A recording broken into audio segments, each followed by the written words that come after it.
نعرہ تکبیر، سب مل کے نعرہ تکبیر، نعرہ رسالت، نعرہ رسالت، نعرہ حیدری، نعرہ حیدری، بر محمد و آل محمد بلند تر صلوات۔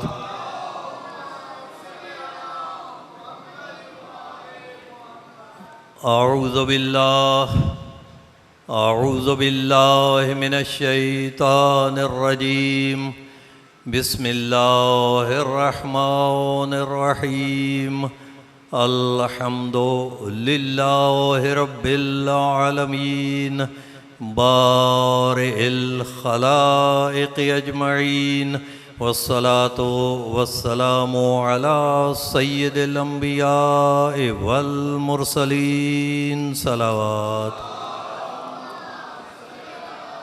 وعلی اہل بیتہ الطیبین الطاہرین المعصومین المنتجبین، الہداة المہدیین، لا سیما بقیت اللہ فی الارضین، ورحمۃ اللہ علی محبیہم وموالیہم اجمعین، ولعنۃ الدائمۃ علی اعدائہم ملعونین، اما بعد، فقال رسول اللہ صلی اللہ علیہ وآلہ وسلم، لو اجتمع الناس علی ولایت علی بن ابی طالب لما خلق النار، صلوات۔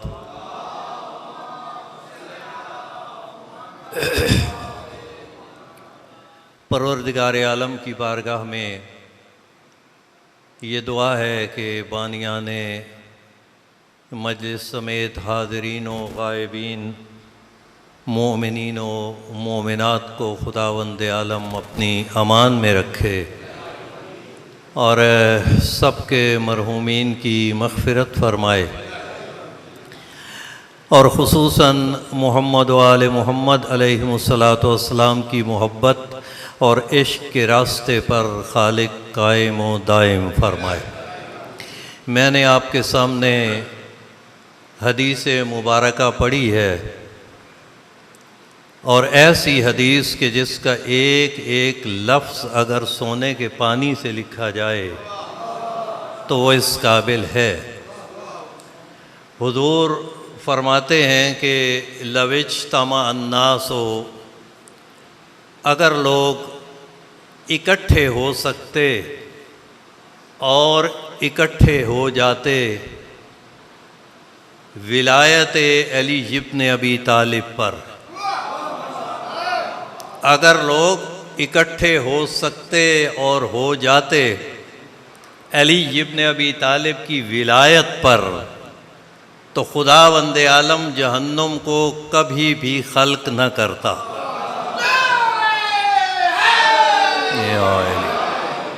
اب یہ حدیث مبارکہ اس بات کی نشاندہی کر رہی ہے کہ جو بھی جہنم میں جائے گا وہ بغض علی کی وجہ سے ہوگا۔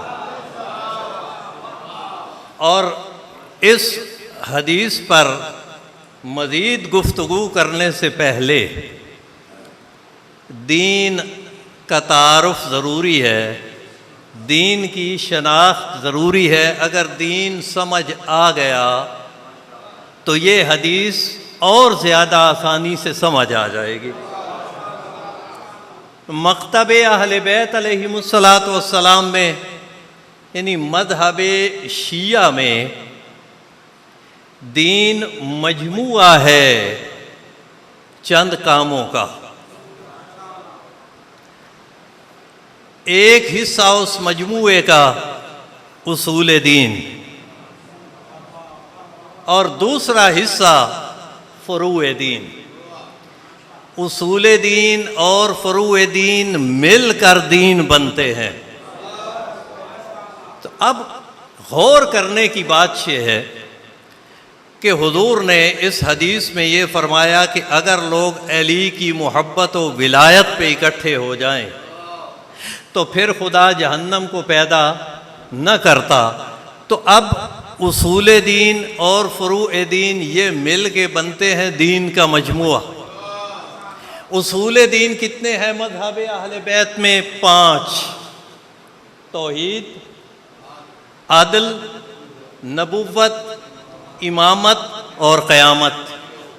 تو ہے نا تعجب کی بات کہ خداوند عالم کے اس محبوب پیغمبر نے یہ نہیں فرمایا کہ اگر لوگ خدا کی توحید پہ اکٹھے ہو جاتے تو اللہ جہنم کو پیدا نہ کرتا، اور یہ بھی نہیں فرمایا کہ اگر سارے کے سارے لوگ میری رسالت پہ اکٹھے ہو جاتے تو خدا جہنم کو پیدا نہ کرتا.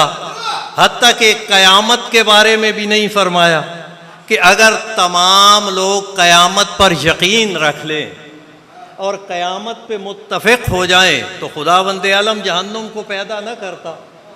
عدل الہی کے بارے میں بھی یہ نہیں کہا گیا. ایک نقطہ ہے اصول دین کے اندر جو اصل مدعا ہے پیغمبر کی گفتگو کا.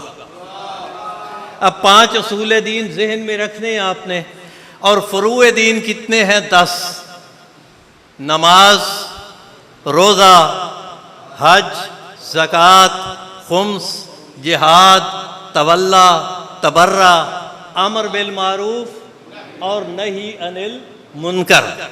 یہ کل ملا کے بنتے ہیں 15. اصول دین اور فروع دین ملا کے یہ اجزاء بنتے ہیں 15. تو پیغمبر کی اس حدیث میں یہ بات سامنے آئی کہ ان 15 اجزاؤں میں سے 14 جز ایسے ہیں جنہیں الگ کر دیا جائے اور 1 جز کو الگ کر دیا جائے. اب جب 14 کو الگ کر دیں گے تب اس 1 جز کی اہمیت کا علم ہوگا. کتنی اہمیت ہے اسلام میں نماز کی کہ من ترک الصلاۃ ثلاثۃ ایام، جس نے نماز کو 3 دن بغیر کسی سبب کے جان بوجھ کر ترک کیا تو اس نے کفر کیا، اور وہ کافر ہو کے مرا. اسے نہ تو مسلمانوں کے قبرستان میں دفن کیا جا سکتا ہے، نہ اسے غسل و کفن دینے کا حکم ہے، بلکہ اسے جا کے یہودیوں اور عیسائیوں کے قبرستان میں پھینکاؤ. کتنی اہمیت ہے نماز کی. لیکن پیغمبر اسلام نے یہ نہیں فرمایا کہ اگر سارے لوگ نمازی بن جاتے، توجہ فرما رہے ہیں بات پہ، کہ اگر سارے لوگ نمازی بن جاتے تو خدا جہنم کو پیدا نہ کرتا. پیغمبر اسلام نے یہ نہیں فرمایا کہ سارے لوگ روزہ دار بن جاتے تو خدا جہنم کو پیدا نہ کرتا. سارے لوگ حاجی بن جاتے، خدا جہنم کو پیدا نہ کرتا. سارے زکوٰۃ دینے والے بن جاتے تو خدا جہنم کو پیدا نہ کرتا. الغرض کے 14 کے 14 یہ اجزاء اپنی ذات پر، اپنے مقام پر اہمیت تو رکھتے ہیں، لیکن علی ابن ابی طالب کی ولایت کے مقابلے میں ان کی حیثیت وہ نہیں جو ولایت کی ہے.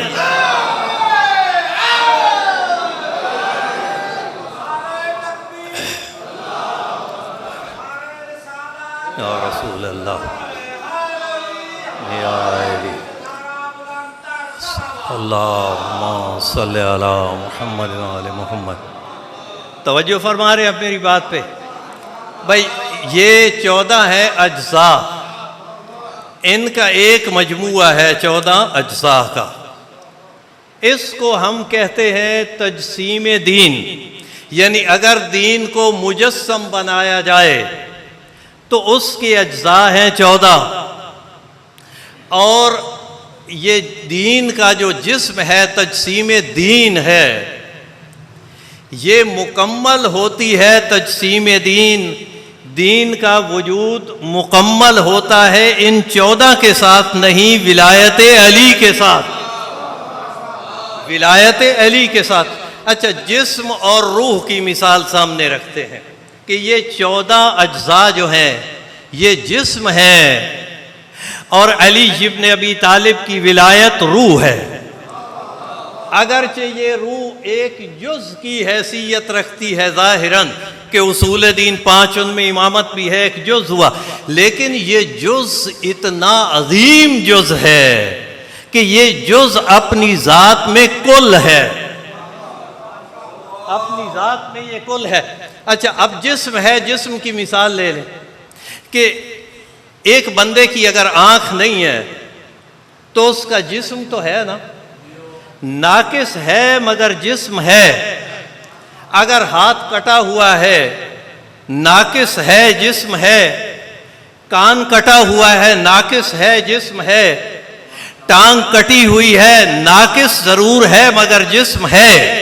تو یہ وہ اجزاء ہیں کہ جن میں سے اگر کوئی نہ ہو تو کل کا وجود باقی رہتا ہے۔ ولایت علی ابن ابی طالب وہ کل ہے جس کے بغیر جسم نامکمل ہے۔ اب یہ سارے اجزاء موجود ہوں اور بدن میں روح نہ ہو تو اجزاء کس کام کے؟ ایک بندہ صحیح و سالم دنیا سے مر گیا، سر سے پاؤں تک سارے اعضاء سلامت، سارے اجزاء سلامت، مگر روح نہیں ہے، تو ان اجزاء کی کوئی حیثیت ہے؟ اجزاء کے اس مجموعے کی کوئی اہمیت ہے؟ نہیں، بے روح۔ تو ائمہ معصومین علیہم السلام کی جو ولایت ہے نا، وہ تجسیم دین میں روح کی حیثیت رکھتی ہے۔ بے شک نمازیں پڑھنے والا نمازیں پڑھتا رہے، بے شک زکوٰۃ دینے والا زکوٰتیں دیتا رہے، سارے کے سارے دین پر عمل کرتا رہے، اگر اس عمل کا تعلق علی کی اتباع سے نہیں ہے تو کوئی فائدہ نہیں۔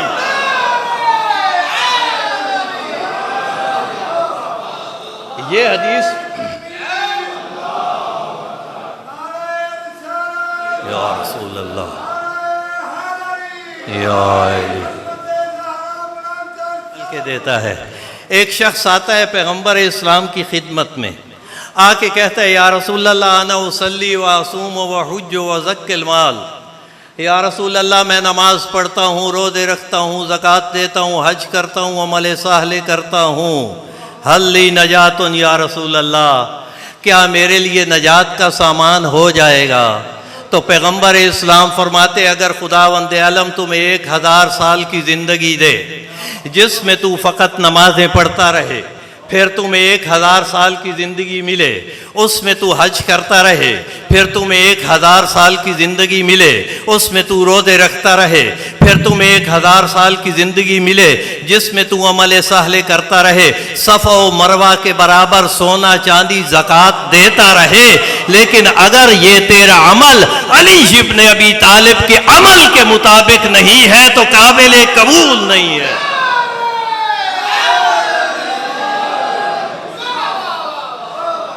لفظ حضور نے بولے ہیں خوشبو، کہ تو جنت تو جانا بڑی دور کی بات ہے، تو جنت کی خوشبو نہیں سونگھ سکتا۔ اب آئی نہ سمجھ آپ کو وہ جو حدیث پیغمبر ہے لا یجوز عہد الصراط الا لمن کتب علی الجواز، کہ وہاں سب کو روک دیا جائے گا پل صراط پر، رک جاؤ، یہاں سے گزرنے کے لیے پرمٹ چاہیے، یہاں سے گزرنے کا پروانہ درکار ہے، اور وہ پروانہ کہیں اور سے نہیں ملے گا، شہر علم کے دروازے سے ملے گا۔ اب دیکھیں، اب آپ ذرا اس مثال سے توجہ فرمائیں گے کہ جب کوئی بندہ ایک ملک سے دوسرے ملک جانے لگتا ہے تو کہتے ہیں اپنے ڈاکومنٹس، اپنے کاغذات مکمل کر لو، آگے چیکنگ ہوتی ہے، کہیں ایسا نہ ہو کہ کہیں پہ کوئی غلطی ہو تو پکڑے جاؤ گے۔ اب پاکستانی ہونا تو اپنے کاغذات پاکستان کے آئین کے مطابق تیار رکھو۔ اب بندہ تیار کرواتا ہے، کئی بار اپنے پاسپورٹ کو دیکھتا ہے، پڑھے لکھے لوگوں سے کہتا ہے مجھے دیکھ کر بتاؤ اس میں کوئی غلطی تو نہیں رہ گئی، کوئی خامی تو نہیں رہ گئی، اپنے کاغذات کو بار بار چیک کرتا ہے۔ اب پاکستان سے ہر گزرنے والا ایک پاسپورٹ رکھتا ہے، ایک پروانہ رکھتا ہے، ایک پرمٹ رکھتا ہے، وہ کرتے ہیں اس کو چیک کرنے کے بعد دیکھتے ہیں کہ یہ بالکل آئین پاکستان کے اصولوں کے مطابق ہے، تو کہتے ہیں اب تم جا سکتے ہو۔ آگے دیکھا جاتا ہے کہ جس ملک میں جا رہا ہے اس ملک کا ویزا بھی موجود ہے یا نہیں۔ تو اب دنیا سے منتقل ہونے والا کہاں؟ جنت کی طرف، تو ایسے ہی چلا جائے گا، کاغذات نہیں دیکھے جائیں گے، چیک نہیں کیا جائے گا کہ اس کے پاس جنت کا ویزا ہے بھی نہیں۔ اور ویزا کون سا معتبر ہوگا؟ جس پہ کونسلر کے، کونسلیٹ کے افسر کے دستخط ہوں گے، اور افسر دستخط تب کرتا ہے جب قوائف پورے ہوتے ہیں۔ تو اب سب کو اکٹھا کیا جائے گا کہ نا، کہاں پہ؟ پلے صراط پہ۔ کہا جنت جانا چاہتے ہو؟ ہاں جی جاؤ علی سے پروانہ لے کے آؤ، علی سے پروانہ لے کے آؤ۔ اب علی ابن ابی طالب، ان کے پاس وہ بیٹھے ہوں گے جنہوں نے دنیا میں علی کی محفل کا لطف لیا، اپنے اندر علویت کو یوں منتقل کیا کہ کوئی ابو ذر بن گیا، کوئی کمبر بن گیا، کوئی مقداد بن گیا۔ تو وہاں پہ بیٹھے ہوں گے وہ کاغذات چیک کرنے والے۔ علی ابن ابی طالب کہیں گے دیکھو ان کے کاغذات میرے مطابق ہیں تو میں لکھ کے دیتا ہوں جا سکتا ہے، اگر میرے مطابق نہیں تو پھر جنت میں نہیں جا سکتا۔ تو وہاں دیکھا جائے گا نماز پڑھنے والے کی نماز علی کی نماز کے مطابق ہے، روزہ رکھنے والے کا روزہ علی کے مطابق ہے، زکوٰۃ دینے والے کی زکوٰۃ علی کے طریقے کے مطابق ہے، اس کا طرز زندگی علی کے مطابق ہے۔ تو علی ابن ابی طالب لکھیں گے ھذا من شیعتی، یہ میرا شیعہ ہے اور جو میرا شیعہ ہے وہ جا سکتا ہے۔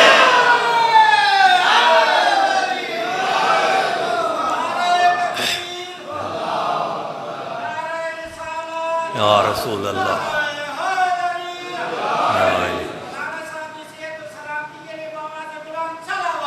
اللہم صلی علی محمد وآل محمد۔ یہ جو ولایت علی ابن ابی طالب ہے، دوسروں نے تو جو کیا اس کے ساتھ کیا، معنی بدل لیے، مگر ہمارے ہاں بھی ایک بدقسمتی نے ہمارا پیچھا نہیں چھوڑا کہ ولایت کا معنی محبت بنا دیا گیا۔ ولایت کا معنی محبت نہیں ہے، ولایت کا مطلب ہے کہ اپنے آپ کو علی کی غلامی میں دے دینا، ہر وہ کام کرو جو علی کرتے ہیں، ویسے کرو جیسے علی کرتے ہیں۔ تو ائمہ معصومین تمام جو ان کی ولایت ہم پہ واجب ہے، یعنی ان کی حاکمیت ہم پہ واجب ہے۔ اگر ہمارے وجود پہ علی ابن ابی طالب کی حاکمیت ہوگی تو پھر ہم مومن کامل ہوں گے، پھر ہم اس حدیث کے زمرے میں آئیں گے کہ جو علی ابن ابی طالب کی محبت پہ اکٹھے ہو جاتے ہیں، جن کے وجود پہ علی کی حاکمیت ہوتی ہے، وہ جہنم میں نہیں جائیں گے، انہیں جنت خوش آمدید کہے گی، وہ جنت میں بلند ترین مقامات میں ہوں گے۔ کس وجہ سے؟ کہ دنیا میں علی ابن ابی طالب کی اتباع کرتے تھے، اطاعت کرتے تھے ائمہ معصومین علیہم الصلاۃ والسلام کی۔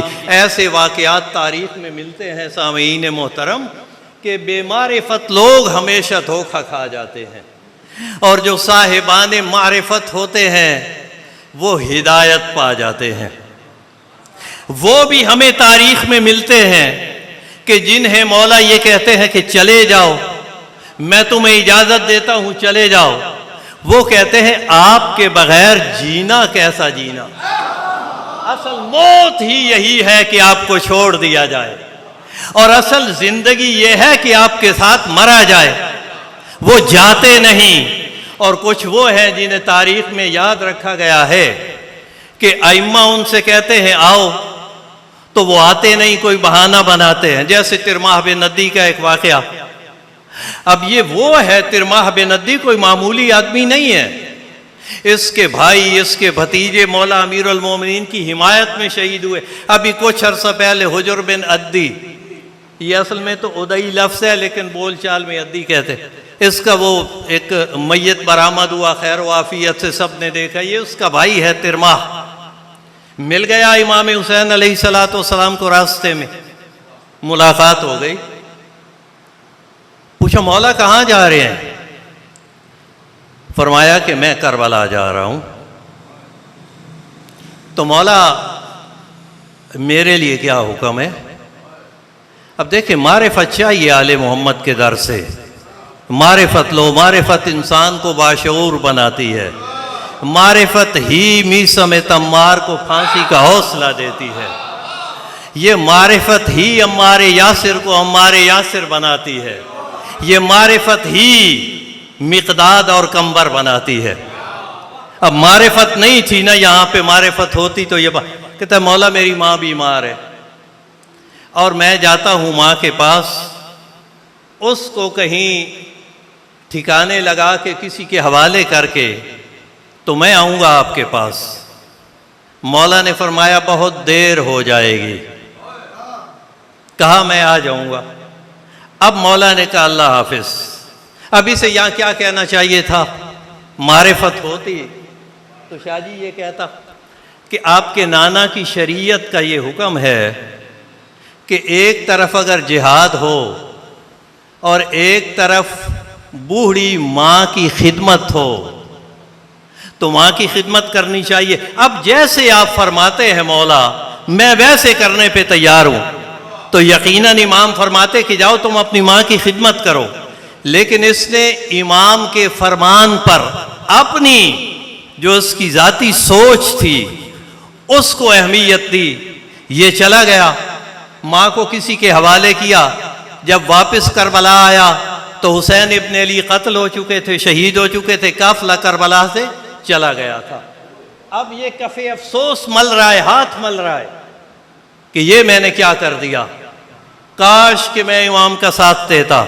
یہ ہے اصل میں انسان کو سبق ملتا ہے کہ ولایت کا مطلب یہ ہے کہ حمایت امام میں ایک لمحہ ضائع کیے بغیر بھی اپنے آپ کو میدان عمل میں لے کے آؤ۔ مولا بے شک کہتے رہے چلے جاؤ، میں راضی ہوں چلے جاؤ، لیکن محبت اتنی ہونی چاہیے۔ اگر ولایت کا معنی محبت ہی بنانا ہے تو پھر محبت کی خیرات جناب حبیب ابن مظاہر سے لو، محبت کی خیرات مسلم ابن اوسجہ سے لو، محبت کی خیرات تم اب حر سے لو، محبت کی خیرات جون سے لو، جو بار بار کہتے تھے کہ اے فرزند رسول اگر 1000 مرتبہ زندہ کیا جائے، 1000 مرتبہ آپ کے عشق میں قتل کیا جائے، پھر پوچھا جائے کیا چاہتے ہو تو یہی کہیں گے زندگی دو تاکہ علی کی راہ پہ نچھاور کر دے۔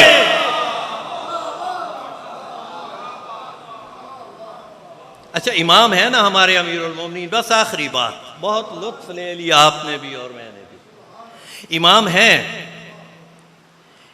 امام ہوتا ہے مقتدا، جس کی اقتدا کی جاتی ہے، اور ہم ہیں مقتدی۔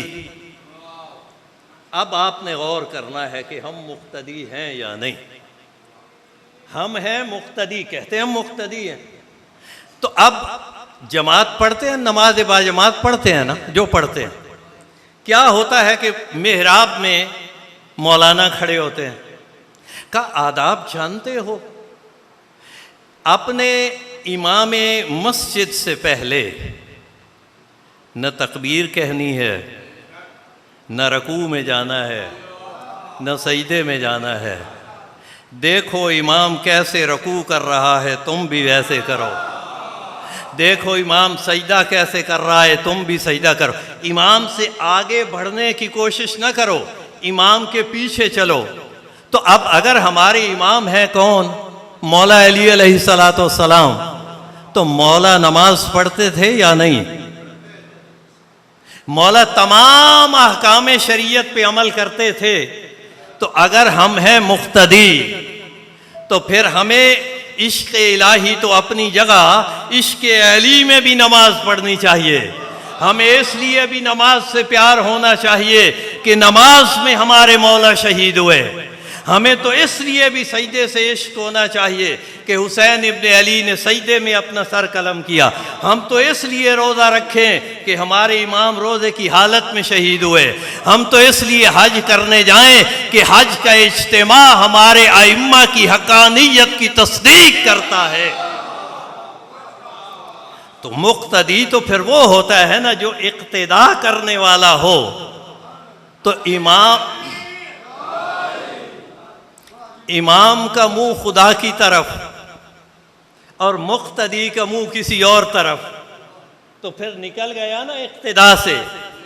جو اقتداء سے نکلا وہ ولایت سے نکل گیا، اور ولایت میں وہی رہتا ہے جو علی ابن ابی طالب کو ولی مانتے ہوئے علی کی اتباع کرتا ہے، نماز پڑھتا ہے، روزہ رکھتا ہے، احکام دین پر عمل کرتا ہے، عمل کر کے کہتا ہے یا علی ادرکنی، اے علی ابن ابی طالب میری مدد کیجئے، نماز پڑھنا میرا کام تھا، قبول کروانا آپ کا کام ہے۔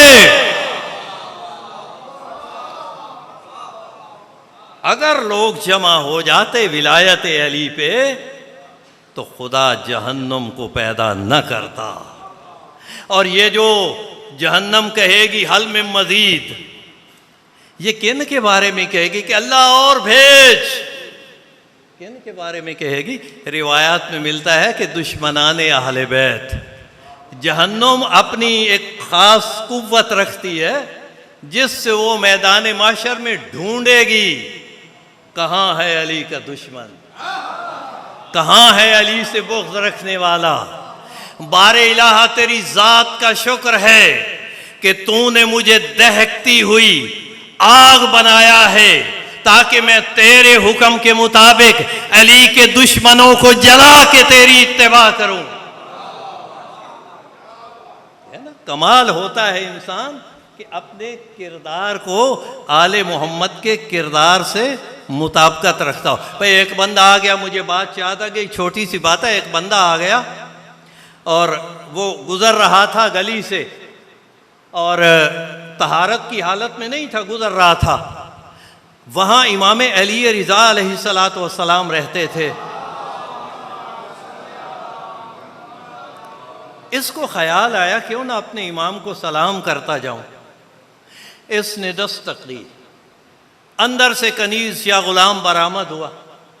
کہا مولا سے جا کے کہو کہ آپ کا محب، آپ کا شیعہ آپ کو سلام کرنے کے لیے آیا ہے۔ مولا نے بات سنی، ہمارا شیعہ نہیں ہے، ہمارا محب نہیں ہے۔ واپس آ کے بتایا نہیں، مولا نہیں آ رہے۔ کہا جا کے بتاؤ میں فلاں ہوں، فلاں کا بیٹا ہوں، میں یہ کرتا ہوں، وہ کرتا ہوں مولا کی خدمت۔ دوسری مرتبہ بھی جواب ملا وہ نہیں ہے، ہمارا نہیں ہے۔ اب یہ شخص پریشان ہوتا ہے کہ یہ شاید یہ جا کے صحیح بتاتی نہیں ہے، میرا تعارف نہیں کروا رہا یہ غلام یا کنیز۔ اس کا جا کے بتاؤ میں فلاں کا بیٹا، فلاں کا پوتا، اتنی بار مولا کے پاس خمس لے کے آیا ہوں، اتنی بار میں نے یہ خدمت کی ہے، مولا کو جا کر بتائیں فلاں آ گئے۔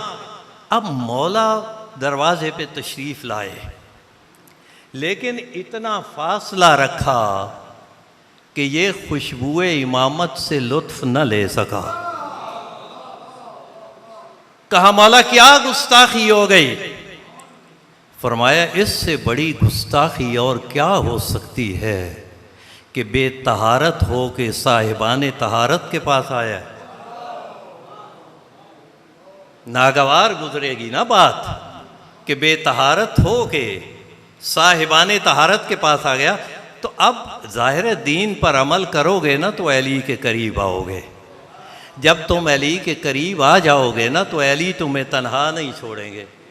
روایات میں مولا کھڑے ہو جائیں گے, آخری شیعہ جب تک اندر نہیں جائے گا امیر المومنین جنت میں نہیں جائیں گے.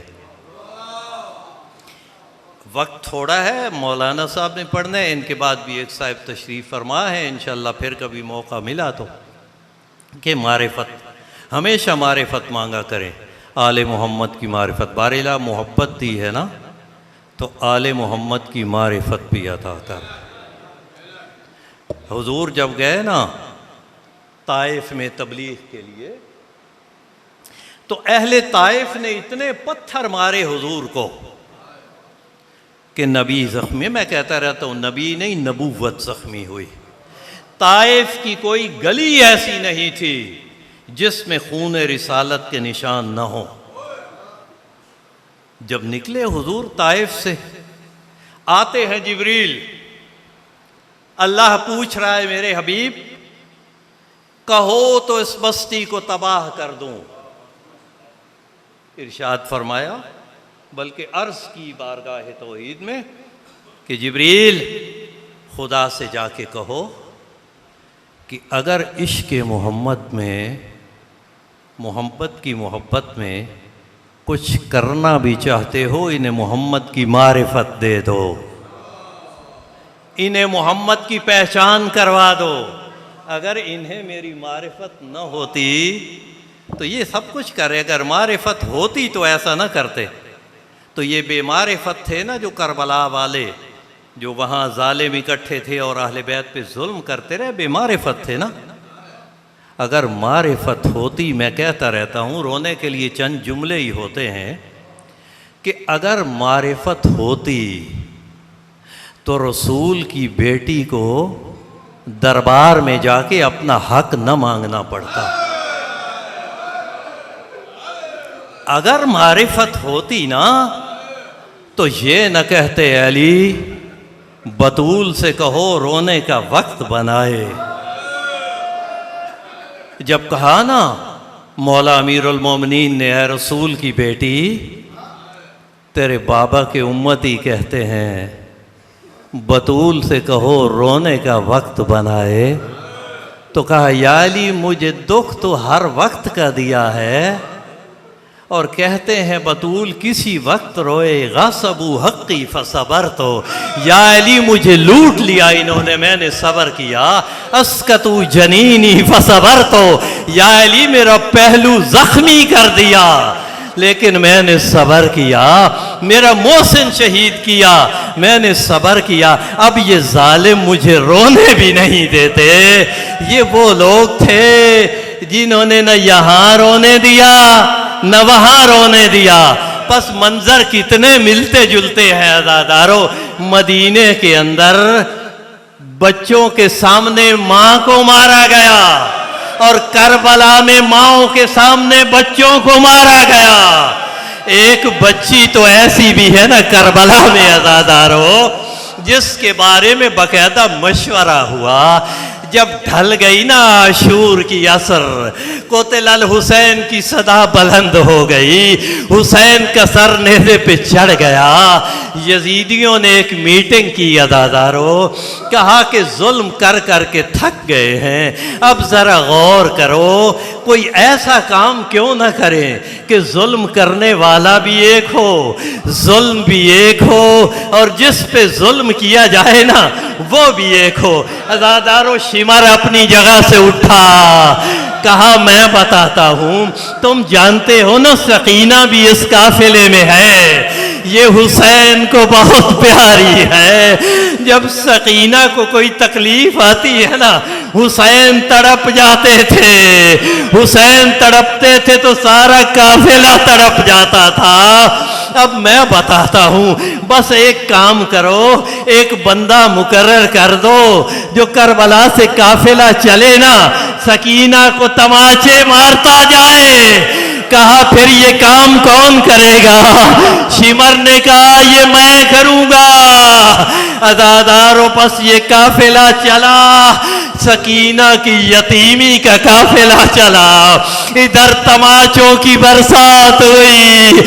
عزادارو اتنے تماچے لگتے تھے نا، جہاں جس کا دل کرتا تھا سکینہ کو تماچے مارتا تھا، اور ہر تماچا کھانے کے بعد نہ سجاد کو بلاتی تھی نہ پھوپھی زینب کو بلاتی تھی، کہتی تھی چچا عباس کہاں ہو، آؤ بھتیجی تماچے کھا رہی ہے۔ کھاتی رہی تماچے۔ جب نظر پڑی نا یزید کی سکینہ کے رخساروں پہ اور قمیص پہ خون لگا ہوا تھا، عزادارو یہ پوچھتے بچی یہ خون کیسا ہے تیرے لباس پہ؟ کہا ظالم شمر کے ہاتھ میں ایک انگوٹھی تھی جس کی نوکیں بڑی ہوئی تھی، اور ظالم تماچے مارتا تھا، ابھی زخم بند نہیں ہوتا تھا، پھر تماچے مارتا تھا، شام تک لہو بہتا رہا۔ انا للہ و انا الیہ راجعون۔ ربنا تقبل منا انک انت السمیع